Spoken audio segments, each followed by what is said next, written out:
오늘 우리에게 임하실 하나님의 말씀은 요한복음 13장 21절에서 30절 말씀입니다. 요한복음 13장 21절에서 30절 말씀입니다.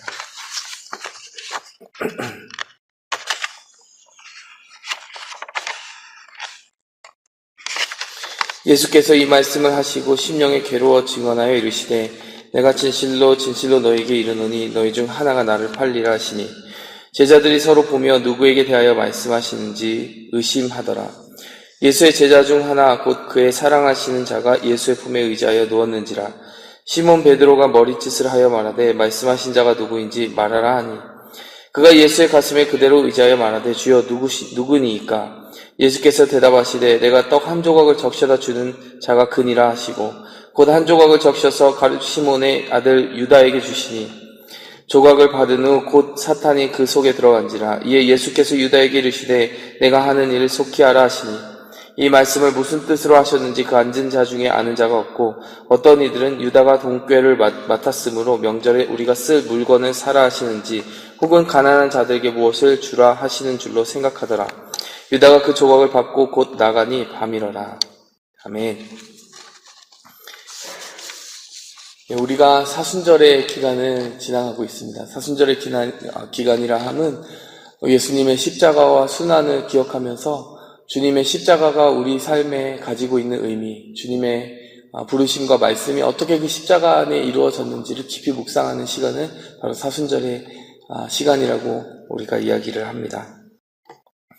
여러분, 단연 기독교를 상징하는 여러 심볼이 있지만요, 왜 십자가가 우리의 믿음과 신앙을 가장 보여주는 적절한 심볼, 상징으로 우리에게 채택이 되었을까요?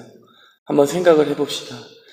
여러분, 십자가는 다름 아니라요, 하나님의 말씀을 온전히 이루는 것이었기 때문입니다.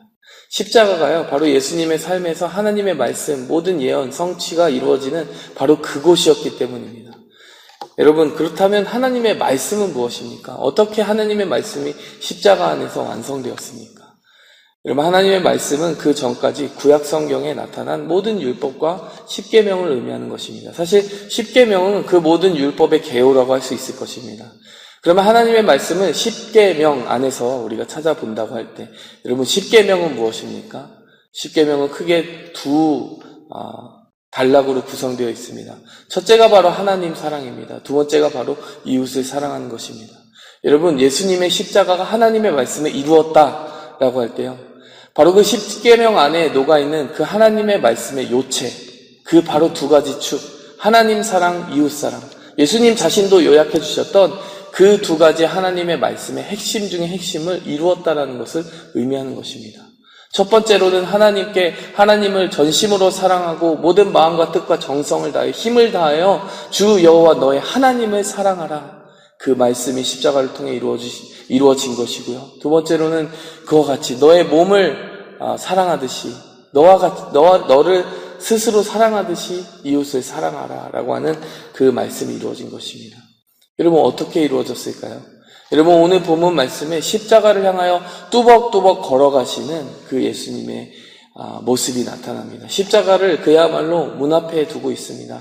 다음 날이면 십자가를 지셔야 되는 그 상황입니다. 예수님의 그 마지막 행적 중에 가장 중요한 날 중에 속하는 날이라고 할 수가 있을 것입니다.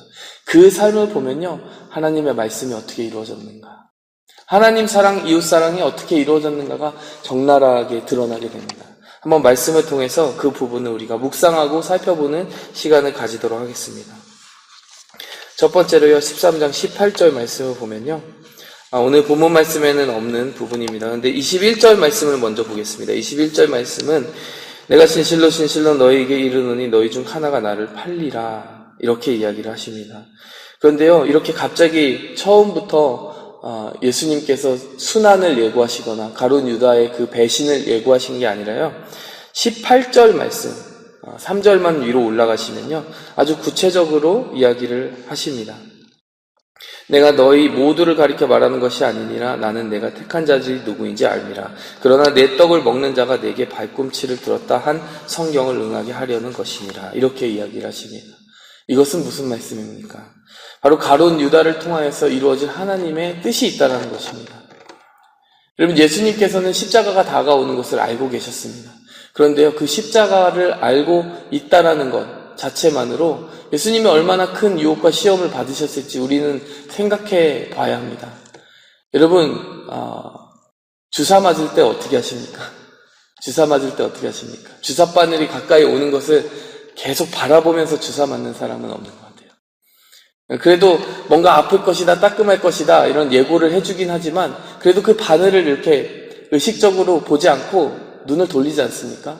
여러분, 우리는 본능적으로 고통스러운 상황이 온다는 것을 알면서 고통을 맞이하는 것을 괴로워합니다.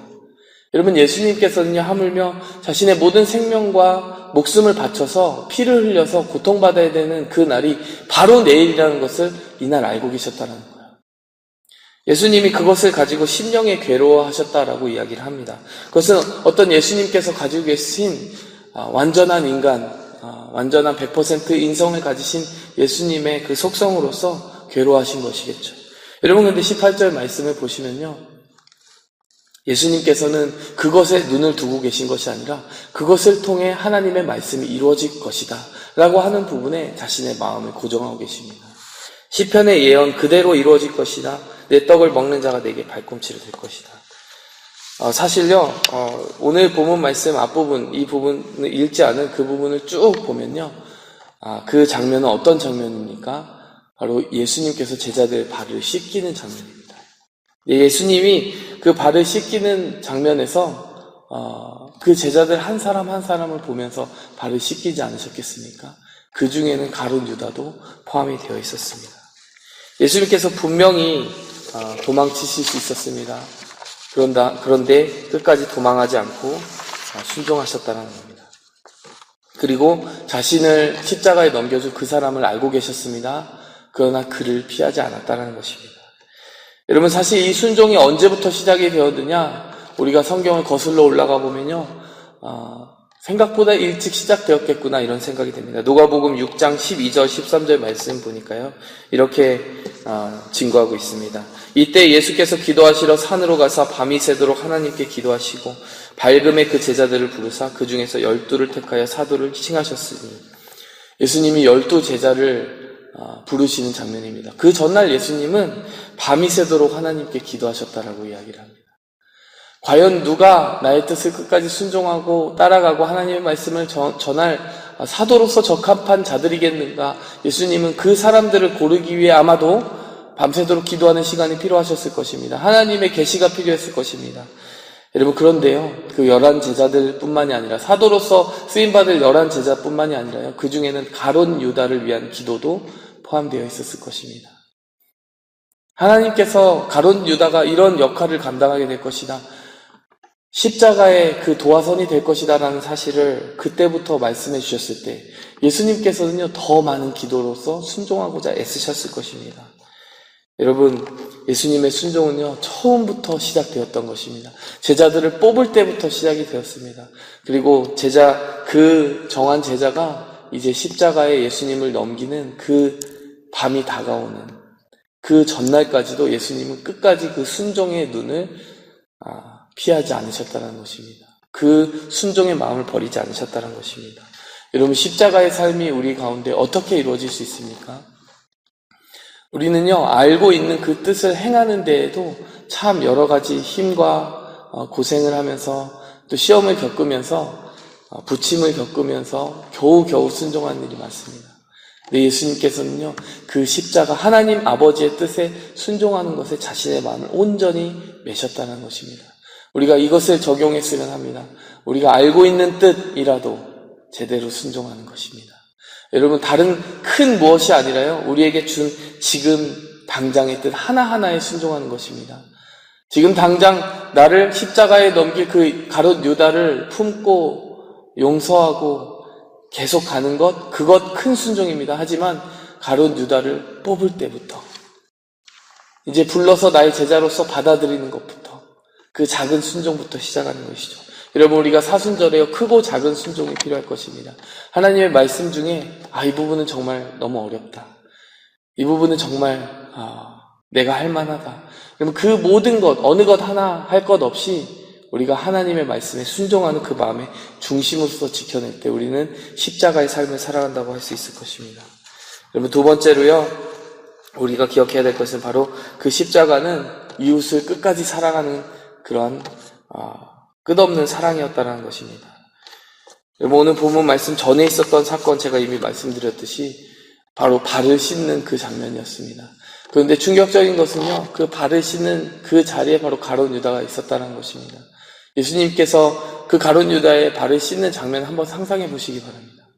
지금 바로 다음날 십자가의 고난을 겪으셔야 되는 주님입니다.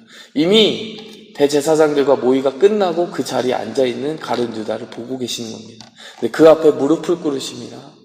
그리고 그 발을 직접 손으로 만지시면서 씻어주시는 겁니다. 저 같으면요, 그 발을 그냥 뿜질러버리니까 이런 유혹을 받을 수도 있을 것 같아요. 근데 예수님께서 그 발을 정말 정성스럽게 닦아주시면서 너희도 이와 같이 사랑해야 된다, 끝까지 섬겨야 된다, 이렇게 이야기를 해주시는 것입니다. 정말 끝까지 사랑하는 것 아닙니까? 그런데 그 이후에 오늘 본문 말씀에 찬찬히 살펴보면요, 가룟 유다를 향해서 특별히 예수님께서 보여주신 그 사랑이 참 생각보다 크다라는 생각을 해봅니다. 21절 말씀에 너희 중 하나가 나를 팔리라. 이건 어떻게 보면요, 제자들을 향한 말씀이기 전에 다른 모든 제자보다도 누구를 향한 말씀이겠습니까? 가룟 유다를 향한 말씀일 거예요. 다른 제자들은 이 말씀을 듣고서도 별 감흥도 없고 이게 무슨 의미인가? 그 마음이 심란하긴 하지만 그들에게는 별로 의미가 없는 말씀이었을 겁니다. 물론 이 십자가 다 지나간 후에 예수님께서 이 모든 것을 다 알고 계셨구나라고 하는 것을 깨달을 수 있는 말씀이긴 했지만 그 자리에서 그 시간에 가장 의미 있게 이 말씀을 들어야 되는 사람 혹은 들을 수 있는 사람은 바로 가룟 유다였습니다. 가룟 유다에게는요, 이것이 바로 한 가지의 기회였다라는 것이죠. 너희 중 하나가 나를 팔리라. 주님께서 아주 두루뭉실하게 이야기를 하십니다. 근데 여기서 끝나지 않습니다. 예수님이 주시는 기회가 좀 더 구체적으로 26절에요. 내가 떡 한 조각을 떡 적셔다 주는 자가 그니라. 그 말을 하시고 그것을 그대로 가룟 유다에게 행하십니다. 여러분, 이 장면을 보면요, 하나님이 다 알려주셨네, 예수님이 다 알려주셨네, 근데 어떻게 가룟 유다인 걸 모를 수가 있지? 이런 생각을 합니다. 근데 제자들이 다 몰랐다라고 그래요. 왜 그랬을까요? 곰곰이 생각해보면 논리적으로 설명이 가능합니다. 제자들이 지금 예수님 십자가 진다라는 아이디어 자체가 없잖아요. 고난 받는다라는 아이디어 자체가 없잖아요. 그러니까 예수님을 팔아 넘긴다라는 말 자체의 의미가 도무지 이해가 안 되는 상황입니다. 그 말의 뜻을 이해하는 건 가룟 유다밖에 없습니다. 그리고 떡 한 조각을 적셔서 주는 것은요, 그 당시 고대 중동 사회에서요, 사랑하고 애정이 있는 사람에게 주는 어떤 일반적인 행동이었습니다. 예수님께서 끝까지 가룟 유다의 허물을 감추고 계신 거예요. 감추고 있으면서 좀 더 구체적으로 가룟 유다에게 양심의 찔림을 주시려는 겁니다. 여러분, 때로 우리가 그러한 사랑을 경험하지 않습니까? 우리가 하나님이 지금 당장 드러내서 지적하고자 하시면은 드러낼 수 있는 허물이 얼마나 많겠습니까? 근데 하나님께서요, 끝까지 참으십니다. 때로는 비밀한 양심으로 나만 알 수 있는 방법으로 사인을 주십니다. 죄를 돌이키라, 이렇게 이야기해 주십니다. 그 사랑이 가룟 유다를 향해서도 지금 나타나고 있는 것입니다. 이 요한복음엔 나타나지 않지만요, 마태복음 26장에 보면요, 좀 더 구체적으로 또 한 번 유다에게 기회를 주십니다. 예수를 파는 유다가 대답하여 이르되 라비어 나는 아니지요. 이렇게 직접 유다가 물어보는 거예요. 너희 중 하나가 나를 팔리라 계속 말씀하니까요. 근데 예수님께서 직접적으로 네가 말하였다, 이렇게 이야기해 줍니다. 아마 제자들 여전히 그 뜻을 모르고 있을 것입니다. 이 부분을 쭉 읽으면서 어떤 생각을 했냐면요, 참 유다가 완고하고 고집이 세구나, 이런 생각도 해보았지만요, 참 예수님이 유다조차도 그 완고하고 고집 세고 예수님을 향하여 배신의 손을 드는 그 유다에게조차도 끝없는 사랑을 베푸셨구나라고 하는 것을 느낄 수가 있었습니다. 예수님의 발을 씻으셨다라는 것도, 그 유다의 발을 예수님이 씻어주셨다라는 것도 놀라운 것이지만, 한마디 한마디 4번 이상 유다에게 개인적으로 계속해서 죄를 깨닫고 돌이키라는 기회를 주셨다는 것이죠. 이것을 우리에게 적용해 보았으면 합니다. 우리가 사순절 기간을 지나는 동안 하나님께서 그 십자가 앞에 비추어 주실 우리의 죄가 있을 것입니다. 이미 하나님도 알고 우리도 아는 그 죄이지만 사람들에게 감추어져 있다고 하여서 그 죄가 없는 것은 아니죠. 여러분, 우리가 숨겨진 죄악이 무엇인지 주님 앞에 떠올리게 하는 그런 사순절 보내게 해달라고 기도했으면 좋겠고요. 더 나아가서 우리가 예수님의 그 사랑, 정말 나를 지금 당장 배신하는 그 사람임에도 불구하고 끝까지 품으셨던 그 놀라운 사랑을 우리도 닮아가게 해달라고 기도했으면 합니다. 말씀을 맺겠습니다. 예수님의 십자가를 통해서 이 두 가지 말씀이 이루어진 것입니다. 하나님을 향한 끝없는 완전한 순종, 이루어진 것입니다. 이미 제자들을 뽑을 때부터 그 뜻을 품고 순종하시는 선택을 하셨습니다. 그리고 이웃을 향한 완전한 사랑, 그것이 이루어진 것입니다. 마치 자식이 아무리 나를 괴롭게 하더라도 끝까지 품는 그 팔을 멈출 수 없는 것처럼 예수님은 제자 가룟 유다의 그 배신을 알면서도 끝까지 그를 품으셨던 것입니다. 오늘 우리가 기도하면서 하나님, 제가 고통스러울 것이 분명하게 눈에 보이지만 끝까지 품어야 되는 십자가가 무엇입니까? 그 하나님의 뜻이 무엇입니까? 끝까지 순종해야 되는 그 뜻이 무엇입니까? 하나님, 저에게 고통을 줄 것 같은 그 사람이지만 제가 끝까지 여전히 용서하고 품어야 되는 그 사람은 누구입니까? 여러분, 우리가 그것을 묵상하면서요, 십자가의 그 두 축, 하나님을 향한, 위로 향한 그 축과 이웃을 향한 그 축을 우리가 온전히 묵상하고 이루는 그런 복된 귀한 사순절 보내시기 바랍니다. 함께 기도하겠습니다. 하나님 아버지, 정말 너무나도 갈등하고 또 눈물 흘리면서 지금 이 순간 순종의 때를 준비하고 계신 예수님의 모습을 봅니다. 하나님, 우리의 기도에 그러한 씨름이 있게 하여 주시옵소서. 하나님의 뜻이 가져다주는 고통이 있을 것을 알면서도 끝까지 순종의 선택을 하셨던 예수 그리스도, 그리고 그 안에서 품어내야 하는 그 한 명의 제자, 예수님에게 그 십자가의 고통을 안겨다 주는 그 제자를 향하여서도 끝없는 기회를 주시고 또 기회를 주셨던 그 예수님의 모습을 우리가 바라보면서 우리 안에 그 십자가의 두 축이 새겨지는 그러한 귀한 사순절 되게 하여 주시옵소서. 우리의 기도 안에 그 십자가가 녹아들기 원합니다. 우리의 삶 속에 그 십자가가 완성되기 원합니다. 오늘 말씀 예수 그리스도의 이름으로 기도하였습니다. 하늘에 계신 우리 아버지여, 이름이 거룩히 여김을 받으시오며 나라의 마옵시며 뜻이 하늘에서 이룬 것 같이 땅에서도 이루어지이다. 오늘날 우리에게 일용할 양식을 주옵시고 우리가 우리에게 죄 지은 자를 사하여 준 것 같이 우리 죄를 사하여 주옵시고 우리를 시험에 들게 하지 마옵시고 다만 악에서 구하옵소서. 대개 나라와 권세와 영광이 아버지께 영원히 쌓옵나이다.